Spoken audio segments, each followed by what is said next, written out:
Gwendolen, what does this mean? Merely that I'm engaged to be married to Mr. Worthington, Mamma. Come here, sit down. Sit down immediately. Hesitation of any kind is a sign of mental decay in the young lady, of physical weakness in the old.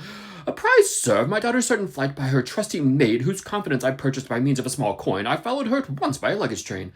Her unhappy father is, I am glad to say, under the impression that she is attending a more than usually lengthy lecture by the University Extension Scheme on the influence of permanent income of thought.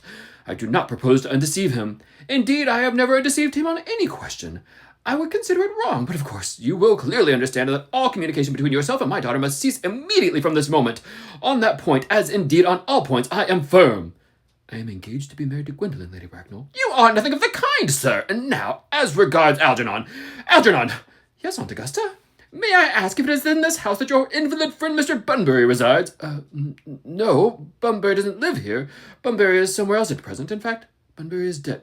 Dead? When did Mr. Bunbury die? His death must have been extremely sudden. Oh, I killed Bunbury this afternoon. Poor Bunbury died this afternoon. What did he die of? Bunbury?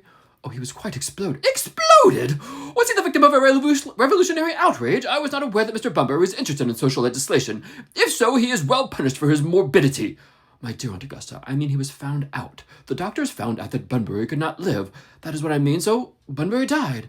He seems to have a great confidence in the opinion of his physicians. I am glad, however, that he made up his mind at the last moment of definite course of action and acted under proper medical advice. And now that we have finally got rid of this Mr. Bunbury, may I ask Mr. Worthington, who is that young person whose hand my nephew Algernon is now holding in what seems to be a peculiarly unnecessary manner? That lady is Miss Cicely Cardew, my ward. I'm engaged to be married to Cicely, Aunt Augusta. I beg your pardon? Mr. Moncrief and I are engaged to be married, Lady Bracknell.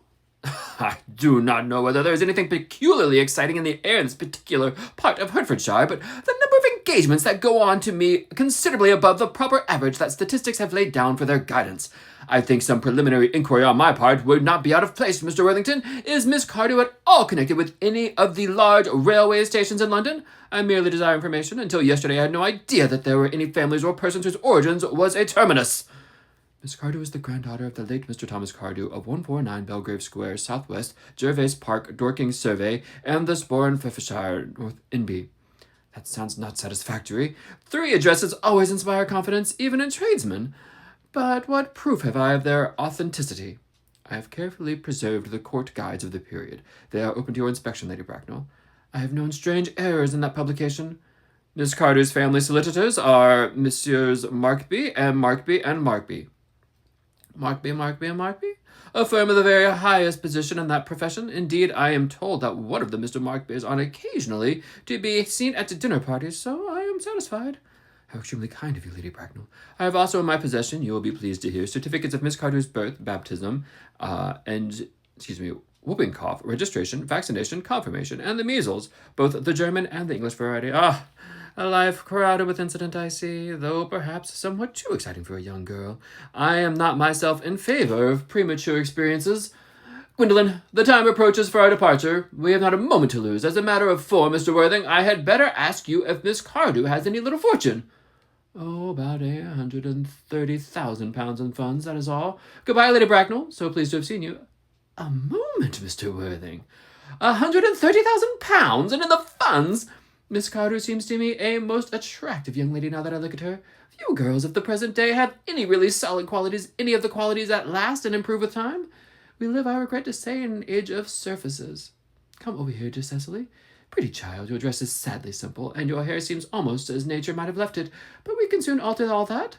A thoroughly experienced French maid produces a really marvelous result in a very brief space of time. I remember recommending one to a young Lady Lansing, and after 3 months her own husband did not know her. And after 6 months nobody knew her. Kindly turn round, sweet child. No, the side view is what I want. Yes, quite as I expected. There are distinct social possibilities in your profile. The 2 weak points in our age are its want of principle and its want of profile. The chin a little higher, dear. Style largely depends on the way the chin is worn. They are worn very high just at present. Algernon? Yes, Aunt Augusta? There are distinct social possibilities in Miss Cardew's profile. Cecily's the sweetest, dearest, prettiest girl in the whole world, and I don't care 2 pence about social possibilities. Never speak disrespectfully of society, Algernon. Only people who can't get into it do that. Dear child, of course you know that Algernon